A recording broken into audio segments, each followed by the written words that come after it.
আপনি কি আপনার শত্রুকে ভেতর থেকে ধ্বংস করতে চান? আজকের টাইমে তথ্যই হলো বড় শক্তি।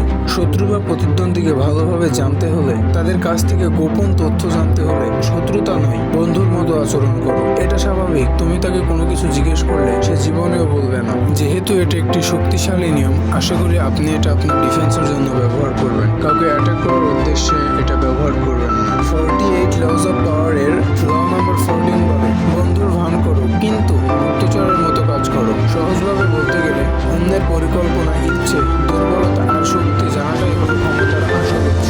আপনার শত্রুকে আপনার পক্ষে কাজ করেন এমন পরিস্থিতি তৈরি করুন যেন আপনার শত্রু আপনার লক্ষ্য পূরণে আপনাকে সাহায্য করে। এটা করতে হলে অবশ্যই তার সঙ্গে আপনাকে বন্ধুত্বপূর্ণ সম্পর্ক তৈরি করতে হবে।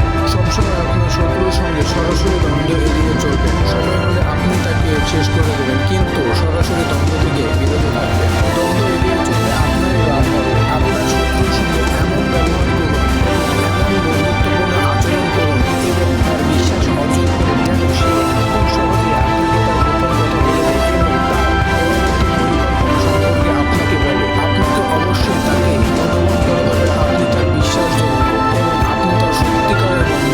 একটা মানুষ তার বিশ্বাসযোগ্য বন্ধুকে যতটুকু কথা বলে ততটুকু কথা কেউ যদি তার বলে শুরু করে তাও সে বলবে না। আর সাবধান, এখানে আপনি স্বার্থপর হওয়ার সম্ভাবনা আছে, তাই অনেক সাবধান ও সচেতন হয়ে কাজ করবেন যেন সে বুঝতে না পারে আপনি ওর শত্রু। তাকে এমনভাবে অনুভব করাবেন যেন মনে হয় আপনি তার বিশ্বাসযোগ্য বন্ধু। যেটা বাহির থেকে ধ্বংস করা সম্ভব না, সেটা ভেতর থেকে ধ্বংস করা সম্ভব। শত্রুতা নয়, বন্ধুত্বের মাধ্যমে আপনার শত্রুকে ধ্বংস করুন, একদম ভেতর থেকে।